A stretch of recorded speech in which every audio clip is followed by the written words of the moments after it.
मैं हूं विनय सिंह। कई व्यूअर ने कहा था कि बैंकों से विलय संबंधी एक वीडियो बनाइए जो एग्जाम्स में खास तौर पर बहुत ही महत्वपूर्ण हो।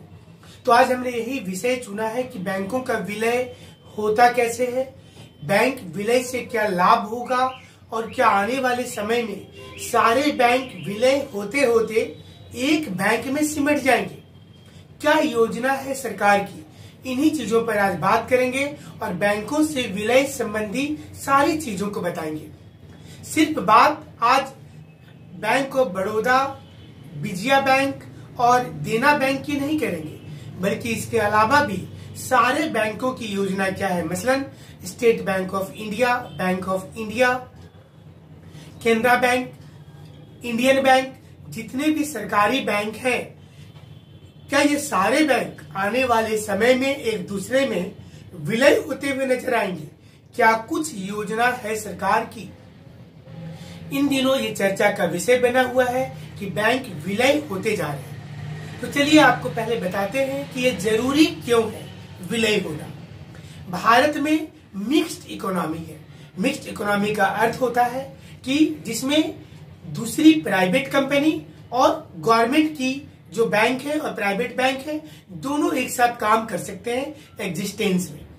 अब आपको हम पिक्चर के माध्यम से भी बताते हैं साथ ही साथ कि अलग अलग बैंकों की आप तस्वीर देखिए पहले, और ये देखें कि जो बैंक है इसमें जो विलय की जो बात हो रही है बार बार, इसमें महत्वपूर्ण ये होगा कि बैंक एक दूसरे में विलय होने के पहले बोर्ड ऑफ डायरेक्टर से निर्णय लेना पड़ता है। जैसा आपको बता रहे थे कि भारत में प्राइवेट बैंक के पास कैपिटल ज्यादा है, उनकी एनपीए कम है, नॉन परफॉर्मिंग एसेट्स कम है, जिसका लाभ सीधे तौर पर बैंकिंग सिस्टम में प्राइवेट बैंकों को होता है।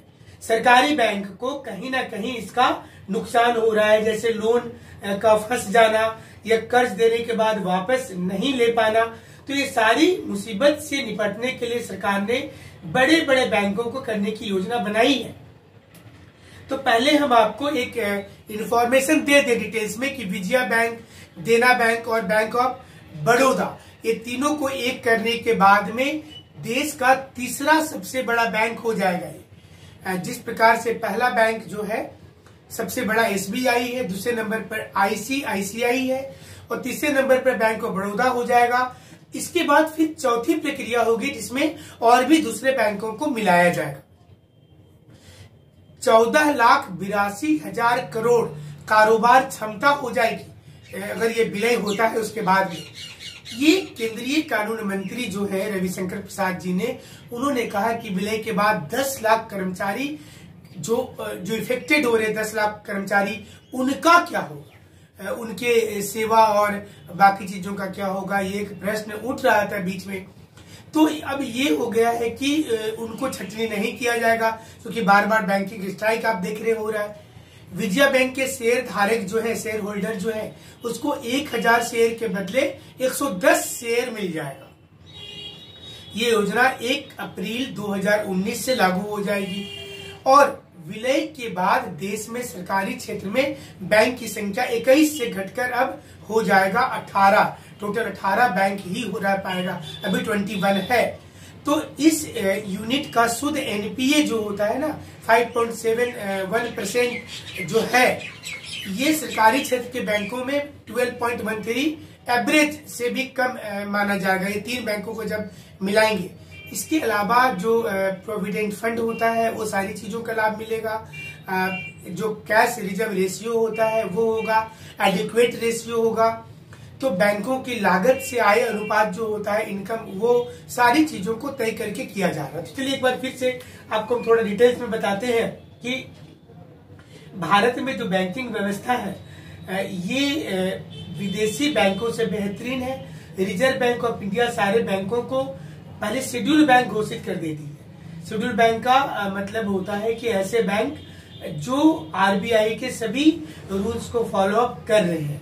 और शेड्यूल बैंक बनने के बाद कोई भी बैंक कमर्शियल बैंक बनता है, वह गवर्नमेंट के पास शेयर है तो गवर्नमेंट बैंक है, प्राइवेट के पास है तो प्राइवेट है। और इसमें एक आता है जिसको बोलते हैं ऑटोनोमस बैंक, जिसमें स्टेट बैंक ऑफ इंडिया सबसे बड़ा बैंक है इस वक्त में। साथ ही साथ बड़ा सवाल ये भी आ रहा है कि बैंक का विलय होते होते बाद में 6 ही बैंक रहेंगे। ये सरकार की योजना है कि स्टेट बैंक ऑफ इंडिया के साथ 6 बैंक ही सिर्फ रहेंगे। तो ये 6 बैंक जो होगा, ये 6 बैंक कौन होंगे? एसबीआई के साथ एक तो केनरा बैंक है, बैंक ऑफ इंडिया है, एक बैंक ऑफ बड़ौदा है, एक सिंडिकेट बैंक है। तो 6-7 बैंक ही रह जाएगा पूरे भारत में। इससे ये फायदा होगा कि जो बैंकिंग सिस्टम होगा वो विदेशी बैंकों के साथ फाइट कर पाएगा, उनके पास कैपिटल ज्यादा हो जाएगा। एनपीए जो नॉन परफॉर्मिंग एसेट्स होता है, जिसमें 90 डेज तक अगर बैंकों के पास पैसा नहीं आए तो वो पैसा जो लगता है कि बैंकों का डूब गया, तो वो पूरा हो जाएगा।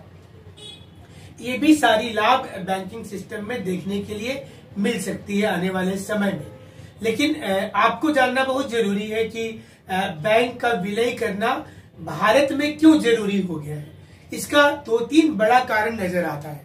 आप देखिए, प्राइवेट बैंकों के अगर कल्चर को देखेंगे तो प्राइवेट बैंक में एक जो टाइमिंग होती है और टारगेट होता है, मतलब कि सारी चीज टारगेट पर आधारित होती है कि आप अगर टारगेट पूरा करेंगे तभी प्रमोशन होगा। तो सरकारी बैंकों में ये वाली चीज नहीं है। हालांकि हाल के दिनों में गवर्नमेंट बैंक में भी प्रेशर बहुत ज्यादा है। कारण है कि अब गवर्नमेंट ने वैकेंसीज भी कम कर दिया है, कम वैकेंसीज आ रही है।